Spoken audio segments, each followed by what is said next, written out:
Welcome everybody. My name is Evgenia Emets. I'm an artist, I'm a poet. I live in Portugal, in Ericeira. And I'm also founder of Eternal Forest project, which is a project that is creating 1,000 eternal forest sanctuaries and preserving them for 1,000 years. And the work that we are doing through art, enhancing and supporting biodiversity, and through engaging communities into this work. So this project has started in Portugal about 4 years ago, and the reason for that being is basically missing huge extents of monocultures and large-scale deforestation. And since then, we've spoken to numerous individuals and communities around the world, and we have a lot of interest and intentions to co-create these eternal forest sanctuaries, which are usually embedded into the communities. And today this conversation is particularly special because I've received a beautiful email about 6 months ago from Natasha Storey from Auroville. And I just didn't have capacity to respond to it. And recently I received another email, and basically it was an email saying, well, we have to do something about what's happening in Auroville. And I responded and I said, yes, let's have this meeting, and yes, let's make an event. And then I discovered that there is a beautiful film that Christoph Pohl has created, and we decided to show this film. So this is what's happening today. We're going to watch beautiful film, Ever Slow Green, and Natasha and Christoph are with us. And we're going to have a conversation about our reforestation project in Auroville and about the current situation and how it is all related to the forest and the community. So I'm still receiving a lot of people, so forgive me for being a little bit distracted and slow. So I just wanted to say that these Eternal Forest conversations are monthly, and we usually bring an artist, an art curator, a forester, an ecological project, a community-based project, an interesting organization that does something for the forest and for the people. And with this, we're trying to build international community, create kind of awareness about necessity of biodiverse natural forests, and yes, to unpack multiple themes that Eternal Forest Project supports. And I guess in this case, it's really one of the core themes is community created and community-based project of reforestation. And we're going to hear more about this because Auroville has a beautiful team of foresters, but not only. This project is connected and supported by the whole community. There are over, I think there are over 40 forests in Auroville, and I hope that this number will be growing. So I'm going to share with you in the chat just the links to the work that we are doing, so that you can later have a look at Eternal Forest. O coisa disse alguma coisa? O gajo? So somebody needs to mute themselves because... O Saudita disse alguma coisa? Okay, 1 second. Can everybody please mute themselves, because I can't really see who is unmuted right now. Thank you. Thank you so much. So I'm going to share with you the links to Eternal Forest, and you can copy paste, you can look at it later. And right now I would love, before we start watching the film together, it's a 1-hour film, I would love to introduce in my own way Natasha and Christoph. I'm sure you all read the invitation for today, so I'm sure you read the whole description. So yeah, so I wish in some point of time I would know both of them personally, because my intention is hopefully to visit Auroville quite soon. Natasha is a forester. She is citizen of Auroville. I hope that I pronounce it correctly. So both Christoph and Natasha are Aurovillians. And this, I guess, also describes in the way there are certain attitudes of which I would love to hear more today. So Natasha is part of Forest Group in Auroville that has been going on for many, many years. And I think there are about 30, 40 people working together and collaborating on reforestation, regeneration, and supporting the biodiversity of these forests. Christoph Pohl is a film director. This is his first feature-length film. And he's also director of Brain Fever Media Production. So you can find his work on Instagram and online. And he is also passionate about conserving Auroville's forests since 2017, because he has been living there now for a while. So he is a co-steward of one of Auroville's forests. I would like to know which one. Maybe after the film, Christoph can share this with us a little bit.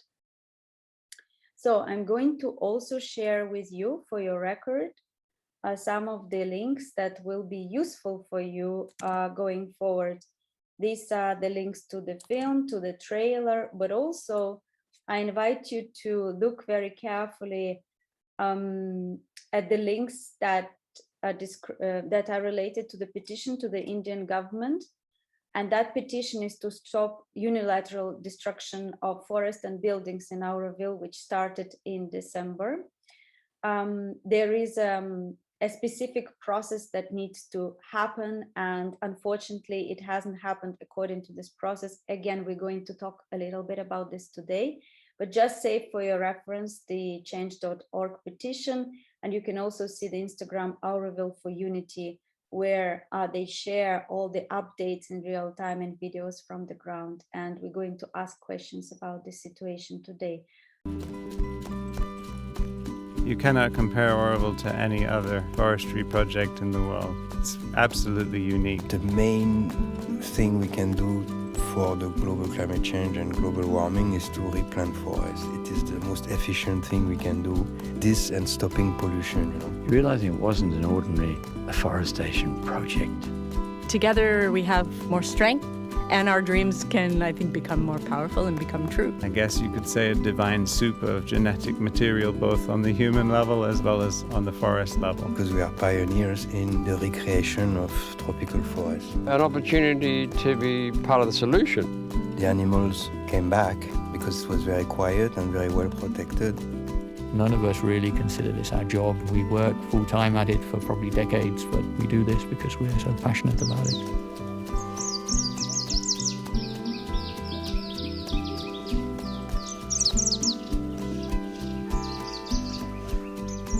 All of this was the hardest, reddest soil. In the canyon, it was all open and windy and barren. This was all empty. There was only one tree in the middle of nowhere. This is actually an extraordinary work that probably has never been done before us, In 100 years, Auroville will be magnificent. A jewel of the country. A deep, dense, dark forest.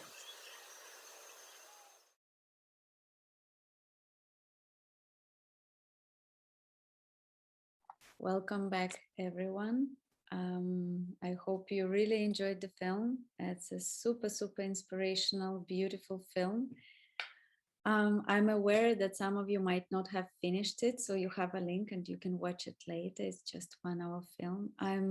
I just wanted to say big thank you to Christoph for letting us watch this film together.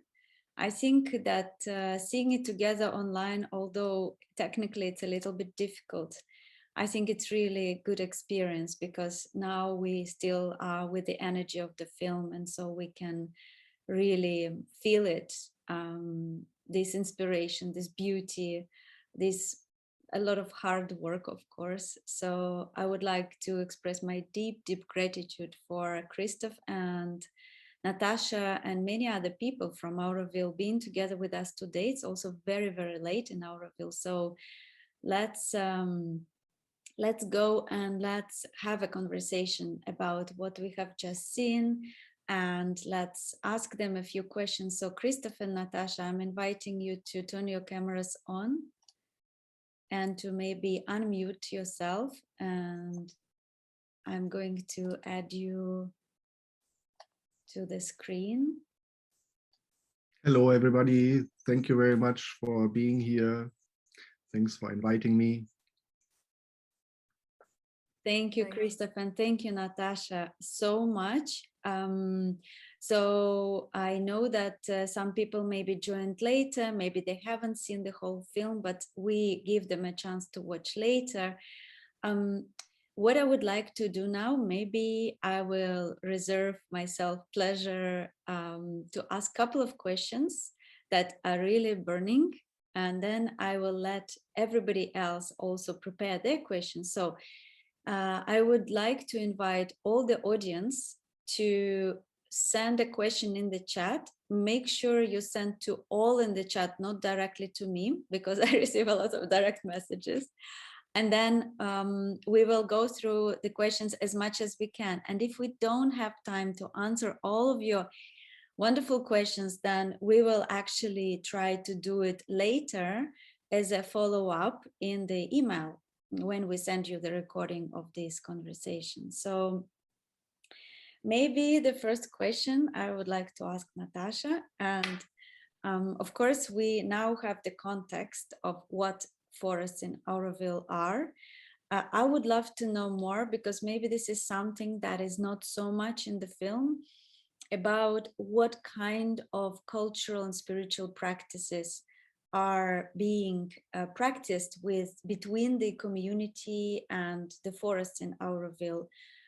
So maybe you can just give us a few examples of real life experience.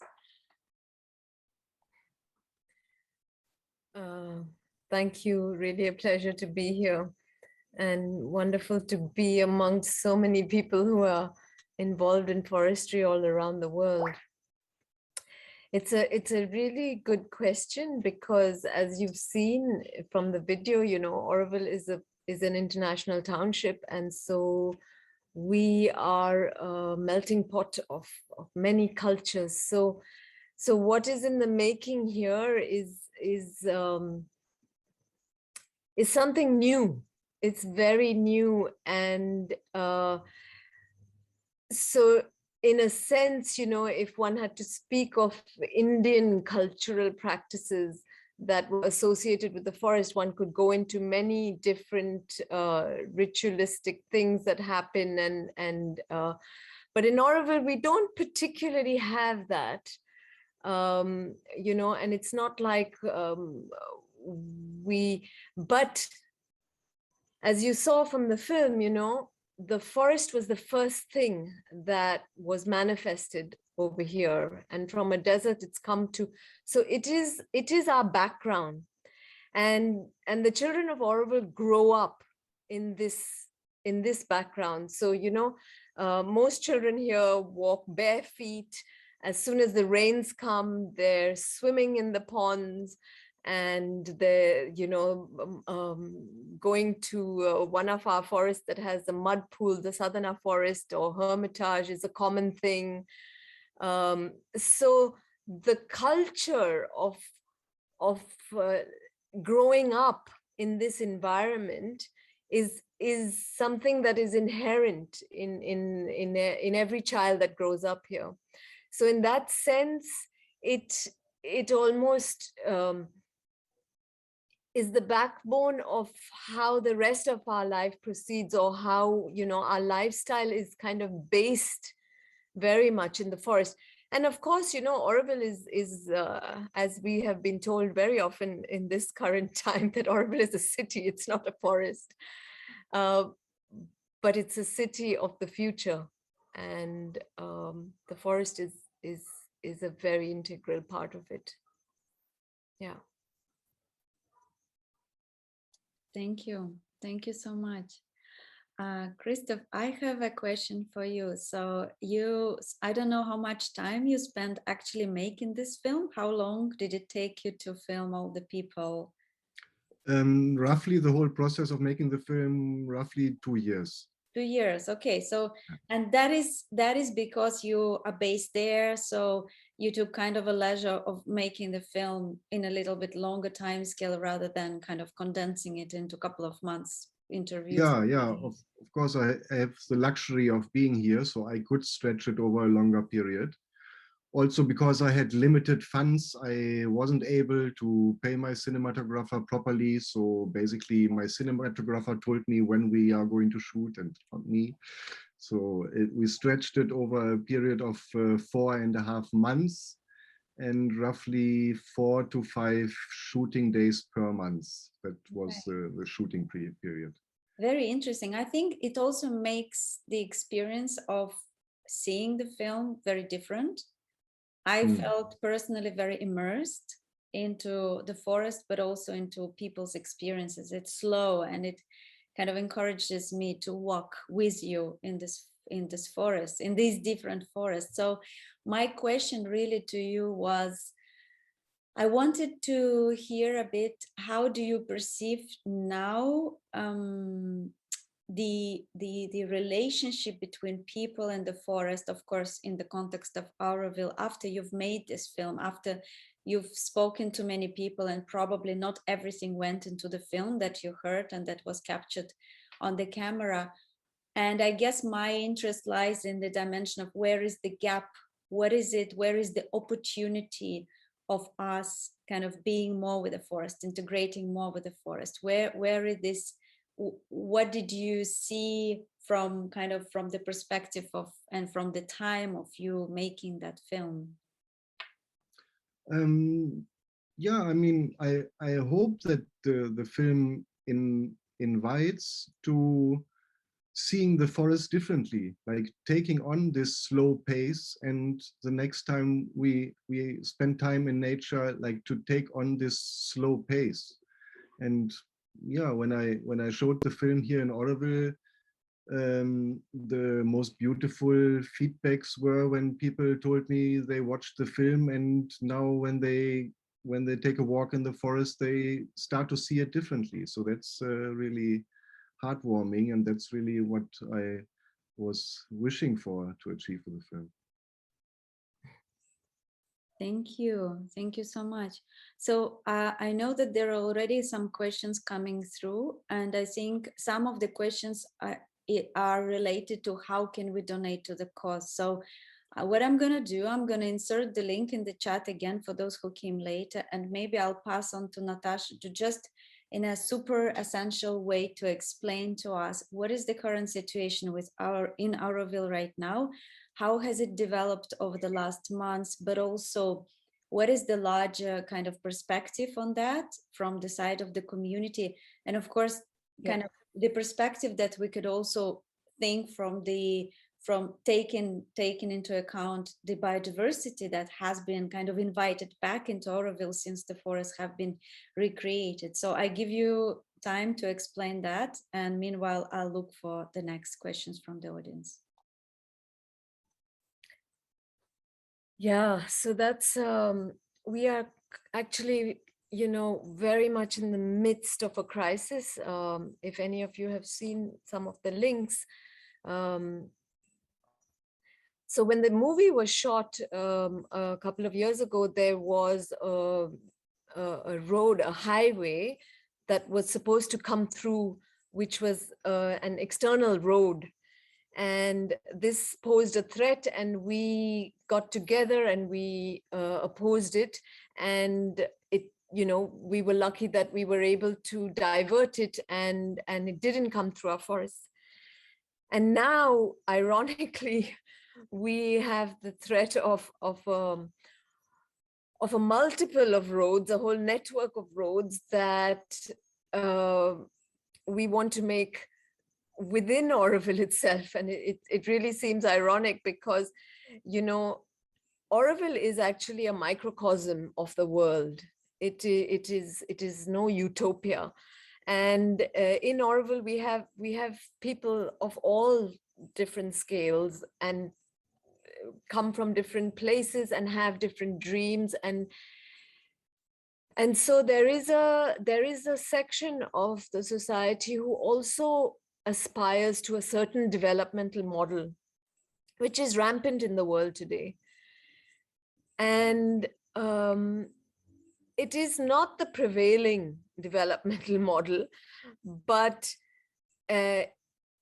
we have a certain governance system in Auroville which actually gives most of the the residents' assembly the greatest voice, but we do also have a presence of a secretary from the Indian government who normally oversees what is happening here. But presently we have somebody in that office who is really being active and taking on this role of this very kind of a developmental thrust, which is very heavy-handed, and it's something that's not only specific to Auroville. I think we face it all over the world. There's this kind of oppressive top-down approach on how it should be. It's the same story with it's everywhere, and everyone's facing it. But our story starts with this crown road that is meant to come, which will come through 12 of our forested areas. And it's going to just completely change the look of how it is right now. Christoph, you want to add to the story? I'm not sure. I mean, it's, yeah, the time is a bit short for this, so I would simply really suggest to follow the links and update yourself on what has really happened. Yeah, I'm lacking a bit of words for this at the moment. Yeah, I mean, we are, I was just saying to you, Evgenia, how every day at the moment is a bit of a roller coaster. We have managed to obtain a stay order, and we've taken it to court. So we have a bit of time to breathe, and we're doing little events like this where we spread the word. Because also I would like to say over here that, you know, one of the ways in which Auroville is unique is that not only in our forestry, but in the very purpose that we've come together. You know, I'm going to tell you a story about a buffalo that came to our little forest here in where I live, which I steward. You know, we all know that a buffalo is a herd animal and a domestic animal, but this buffalo decided to leave her herd, and she decided to take house in this forest on her own without her herd. And she decided to reclaim her wildness. And, you know, we don't even have a huge water body. Right now it's rained a lot, so we have a few puddles, but, and buffaloes need that. So there's something in her that has given up a lot of what she's used to, her normal patterns, and she's taken residence here, and she's been here with us the last 1 year, and she's become a wild buffalo.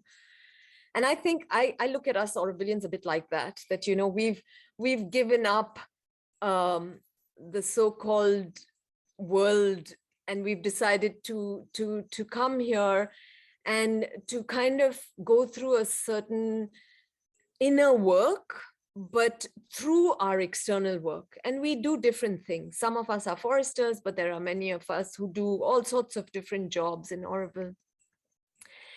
And what we are facing today is not unique to Auroville. There is a certain force and a pressure, which actually, even though it's a top-down thing, which is coming from governments and, you know, people in power and you know, those that hold the money, it's actually a force from the bottom.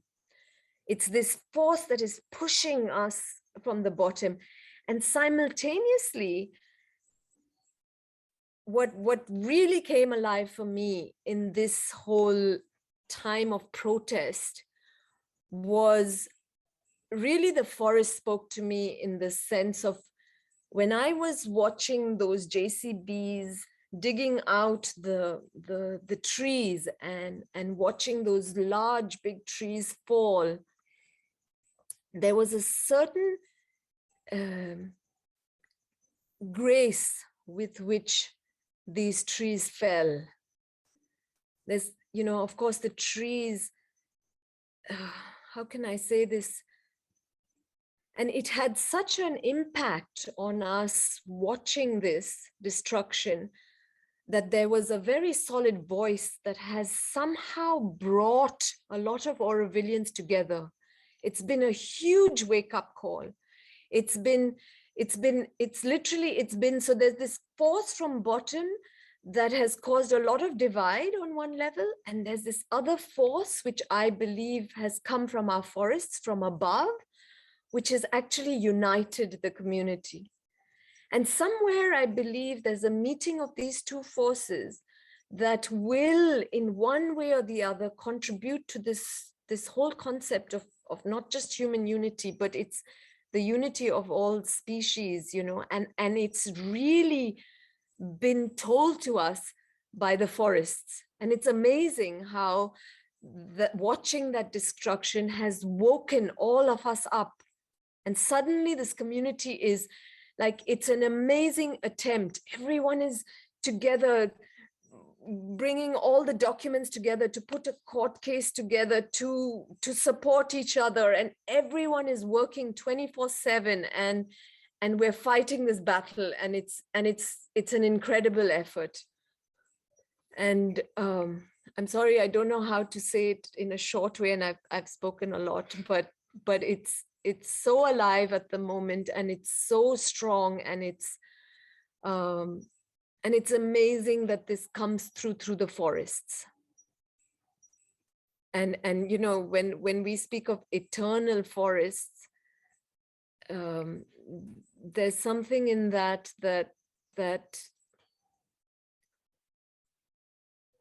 it's the only thing, you know, that's the only thing that we can do to leave behind, is to be able to conserve and protect and allow these forests to grow, so that it spans a time span that carries more than just what we do in one lifespan over here. Yeah. Natasha, thank you so much. When you talk like this, it really gives me shivers, especially when you spoke about how the forest that's been planted just around 50 years ago, if I'm not mistaken, is already protecting the people and is already offering them support, so much support on many levels. And something that I wanted to add following your thought is, and also that was in the film, somebody mentioned it in the film, is that forest is man-made, is man-planted. So the forest is young and is not that resilient. And of course, we know that every old growth forest goes through multiple cycles of growth and decay, and certain species are completely wiped out and then other species enter. And of course, it makes all the sense to keep forests as long as we can, as long as possible, and eternally if we can, because that's when we can really see what an ecosystem can do by itself, what nature can do by herself. And there is already a question which I don't know, maybe you answered partially, and maybe Mita answered partially here, that there was a question about the wildlife that has returned to these forests, to this place. And you mentioned the buffalo, and Mita, I think it was a direct message. She says, we have monitor lizards, wild pigs, porcupines, all kinds of chameleons, huge number of birds, butterflies, bees, even a deer has been sighted. And she says that maybe Natasha can add to this richness of life. Yeah, it's incredible. Actually, just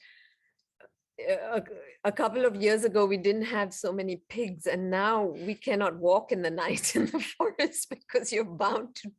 They're wild pigs, right? Yeah.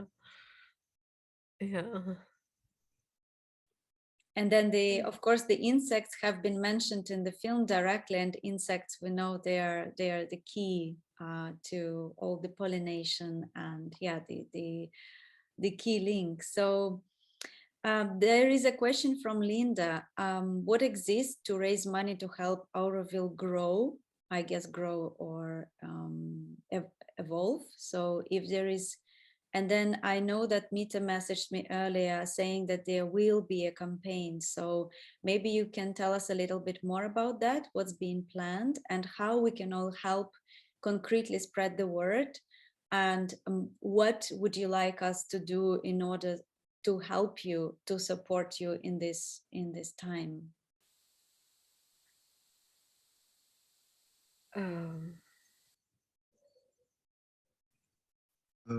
Maybe I can answer this.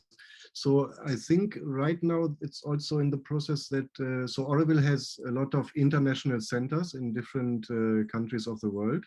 So there is, for example, AVI, which means Auroville International USA.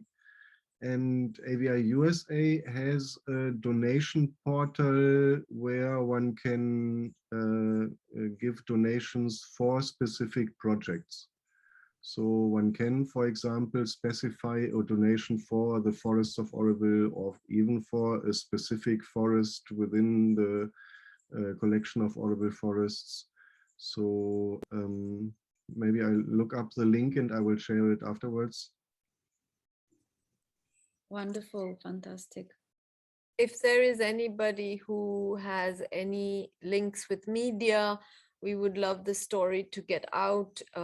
You're welcome to write to us, and we are happy to be spokespersons to talk about it. And really, it's about people's thoughts and the feelings that each one holds in their hearts about a place or about a forest, and it has a power, and it has a power more than we believe. So just the fact that people have that interest, I feel a deep sense of gratitude. Thank you. Thank you. Also, I found it useful personally just sharing the link to the change.org, but also Auroville for Unity. And I ask people to read very carefully, to make their own decision if they want to support, if they want to donate, because change.org also receives donations, but it mainly goes to their own cause. But if we collect more signatures, then of course we have more power. But you can also share with friends, and there will be follow-up campaigns, I'm sure. And what we can do on our side as Eternal Forest, we can share with you whatever comes to us. So we can reshare with you, and then you can share with your friends. Basically, if you send it to 3 people, ask them to read carefully and to share, that's already a lot. So as far as I know, through the change.org website, it is not possible to directly donate. So on the change.org website, if you see a button donate, then this goes to change.org. Exactly. Yes, there is quite a few links in this chat. So what I would like to do, so that we don't get also super confused, maybe after this call, Natasha can send me and Christoph could send me consolidated links so I can reshare with you something that really makes sense. There are quite a few questions that I would like to maybe pass on to you. So there is a question from Inesh, which brings us a little bit, maybe even deeper to the question I asked at the beginning. She's asking if you have any rituals that bind people and forest in some way. I would like to know what you have in terms of socializing and community involvement. So maybe there are even 2 questions in this one, and you choose which one you answer.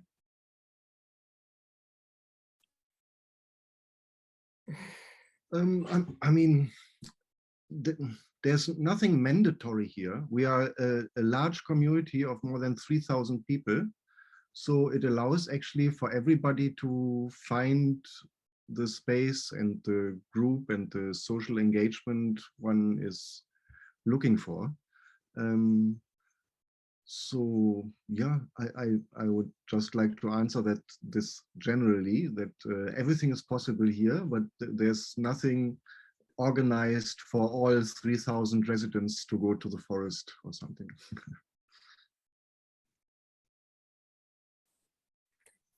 Yeah, there are small groups of people who do different things. I belong to a women's group where, you know, we have a stone circle, a medicine wheel around which we do different rituals from time to time, but there are many different little pockets of people who do different things, like in any community or any city. And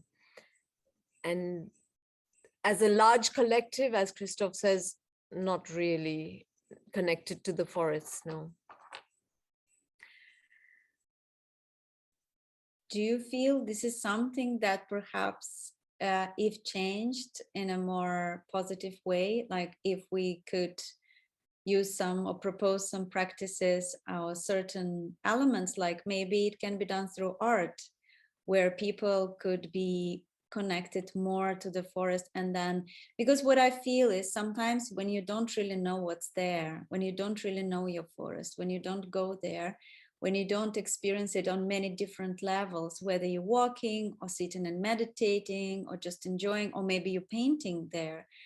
And sometimes people need to be shown this kind of pathway, or to be encouraged a little bit, or just shown like different ways of doing that. So if you don't know that, then maybe you don't know what you need to protect, and why would you protect something that you don't quite know, and you don't feel that is really part of you, part of your life. Yeah. Yeah, it's nice that you mentioned art, because we do have an art camp once a year in Auroville, and I have often thought that we should have it in the forest one year, and maybe this will happen this year. It's also interesting because the school that I just graduated from, we do a lot of art, and at the beginning of every like semester we have a workshop generally based on art. And the last workshop that not the last, the one before that workshop that we did, we focused on land art, so using all the natural materials to like create patterns in nature and stuff. And the school actually happens to be like directly opposite Bliss Forest, which is the forest that was bulldozed down just now. And so all of the students, we collected all our materials and stuff from that forest to do the art. And then I think a lot of students might have not been so affected by the bulldozing if we didn't have that workshop, but we just a couple of months before went and collected and walked through the forest and really observed it, and now it's just gone, that bit. This is Jasmine. Thank you so much. Thank you so much for I cannot explain to you how happy I am to hear that, because this is exactly what I feel can be done, not just in Auroville, in many forests in the world. I do feel that we can do a lot of beautiful restoration, regeneration, conservation work, but if we don't engage directly in the land, in the forest, I don't think we can know it, and I don't think we can protect it in the same way. And of course, if we are foresters, so we planted this forest directly with our own hands, we have very different relationship with it, rather than a community that lives inside or nearby. Great. So please send more questions in the chat if you have one. I think somebody was asking what % of Auroville is forest. So I actually don't know. So Natasha, maybe you can answer this question. I'm so bad with numbers. Christoph, help me. There are actually other Aurovillians here who may want to chime in. Dave, do you know about percentages, or? I know that the total acreage of forests in Auroville is around 1,300 acres. What's the total area of all Auroville land? I don't know. John, Dave, somebody?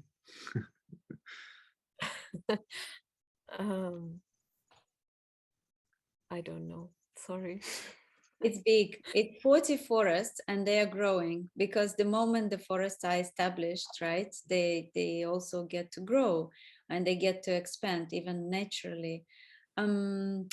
maybe if we don't have questions in the chat, I'd love to ask one last question. I know it's been pronounced in the film, but I would like to go just a little bit deeper into that theme, also because we are going to have an Eternal Forest conversation this year about sacred groves. And we're going to probably tackle a little bit the idea of generally what a sacred grove is, why they have been preserved, and why forests have been preserved because of the sacred grove. So I would like to ask you this question of what role do you feel sacred groves specifically in India played in preservation of biodiversity? And for your project for regeneration of Auroville, how did it work exactly? Did you map the several sacred groves and found the seed banks there and the specific biodiversity, and then replanted those trees and those plants in Auroville? Just give us a little bit of kind of perspective on that. And also, I know that you continue doing this work. So what's happening right now between the forest of Auroville and the sacred groves that are nearby in the same kind of ecological zone? Yeah, so Pudupet was mentioned over there. So there are a few, it has to be said that, you know, these are old growth forests, but they are reducing. They get kind of smaller and smaller each year. So there are spots which, you know, there are deities or little temples, and people go there for their rituals, you know, every now and then. So they are preserved areas, and that's where initially our seedlings were collected from. And now we have such a rich diversity that that Auroville has become a source for these seedlings to spread. And we now have several nurseries which propagate over, I'm terrible with numbers. We just made a slide about it, no? I think it's like over 500 different species of TDF saplings. So they, yeah. Something you want to add to that, Christoph? Yeah, I mean, as it is said in the film, so it's these sacred groves are the last remnants where the original vegetation could be found.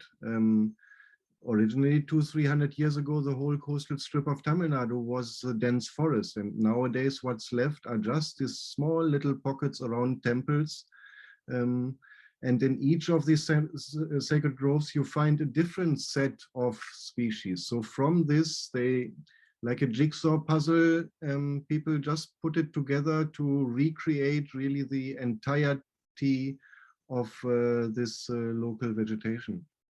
And yeah, so nowadays, the diversity that we have here in Auroville is absolutely unique. You don't find this anywhere else in Tamil Nadu. Thank you. It's a real embryo now for a kind of a reforestation of this belt of the tropics, you know, because now all those seeds have been saved and they are regenerating in these forests. We've come to a point where it's already started regenerating. Fantastic. I wanted to ask if other organizations are approaching you or other projects approaching you for seeds and for saplings? Yeah, definitely. There is an exchange also with the forest department. There are other reforestation projects nearby, and there is a very active exchange happening, definitely.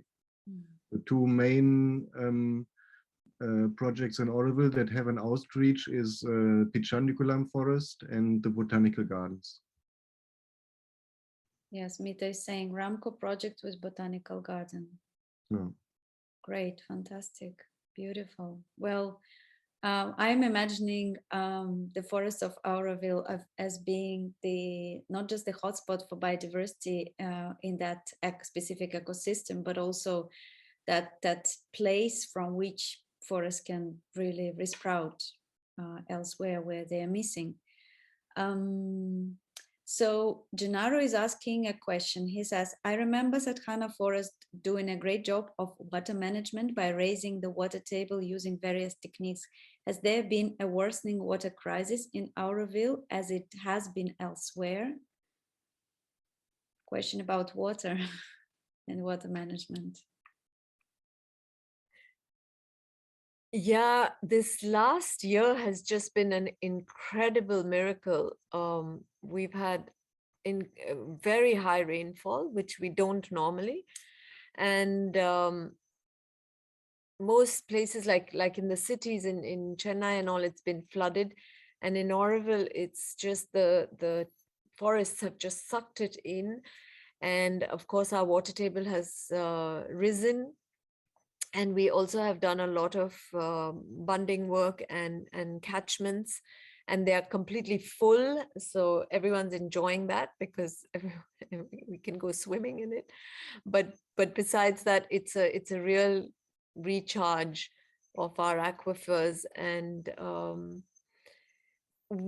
we aim at zero runoff. That's our aim in every forest. That's the first thing that we look at when a piece of land is bought, and we do the bunding and then the planting. But now with a lot of roads coming in and the city being built, there's going to be a bigger runoff there. And that's something that we are going to have to look at with our development. Yeah, and one aspect also that makes it difficult to have exactly zero runoff is that we don't own all the land. We have pockets of land, but it is all interspersed with land that is not owned by Auroville. So we can only control the runoff where we own the land, of course. Thank you. Thank you so much. Oh, there's suddenly questions coming in. I think we should keep it short, like another maybe 5 minutes. So, so there are some questions that I don't even understand myself. Like, what is the city that's being built? I guess that's the question about Auroville, but that's a huge story. No, it's like we kind of already discussed that.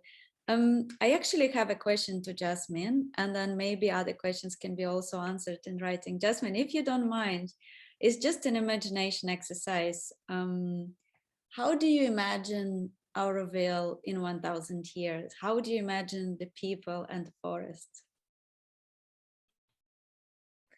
That's a really tough question. Honestly, I think one of the things that I try to keep reminding myself, and I think that we should all remind ourselves generally, but specifically in Auroville, that because it's such a unique experiment, and the fact that it's never been tried before, and the fact that it's supposed to be something 100% new, means that if we can imagine it too clearly, then we're not doing it right, because we're getting that imagination from like history or other things that we've seen. If we really want to do it fresh, then somehow we shouldn't be able to imagine it. But I do hope that it is green, and I do hope that it is alive. And now, like with all the like movies and like futuristic movies and all, they're always so dystopian. I really hope that's not the reality, but yeah. Thank you. That's a beautiful answer. That's very encouraging. But yes, I agree with you. I think if we just base our imagination on history, we don't go any far. It's a lot of innovation, and there's a lot of imagination that can be done from the present moment, and from kind of being even a little bit dissociated from the kind of weight of time. Experience is great, but sometimes some difficult experiences can weigh too much on us. So we cannot imagine that something quite radical and quite different is possible. Thank you so much for sharing that. I'm really glad you came together with Natasha today. That's wonderful. So I think we're going to slowly finish. Natasha, there is a question if who would be the person to contact directly to discuss the project and maybe get some support to share this. And Patrick was asking, so you can either write your email or I can pass your email. We can pass Patrick's email to you. So it's all in the chat anyway. So everybody who would like to follow up or to talk directly, maybe you can just leave your contact here, but also because we are connected through email, you can always respond to when I send you the follow-up email after this call. I'm going to share once again the links to the film. So we already shared many times, but I know that people came later. So there is a trailer that you can share. There is actual film, website and Instagram. Please follow and support and share. Thank you so much, Natasha, for sharing your email. There's more questions coming through. While we are online, please type your questions, and I think maybe later we can answer them, especially if they're very specific. So please share the petition and please stay in touch. I think this is a story that we're kind of witnessing. It's an evolution, right? So it's not something that is going to be finished or complete, or there will be some kind of red line under it in the next few months or in the next couple of years. We're all part of it.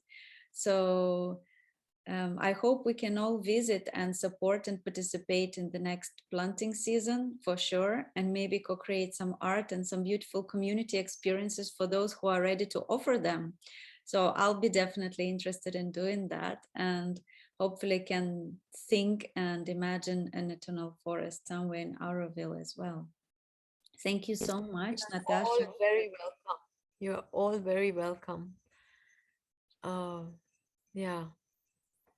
Would you like to say a couple of kind of finalizing lines, Natasha and Christoph?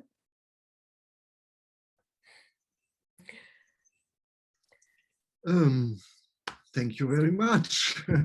It was a pleasure, and I'm very happy if I hear back from you. So please contact me if you have further questions. If you want to watch the film, it's still online.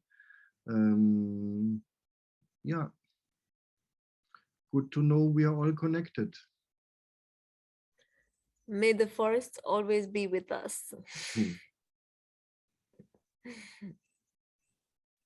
Thank you so much, everybody. Thank you so much, Natasha, Jasmine, Christoph. Thank you so much, everybody who joined from Auroville and from other places in the world. This is fantastic, and let's continue together. Thank you. And thank you to you. Thank you. Thank you.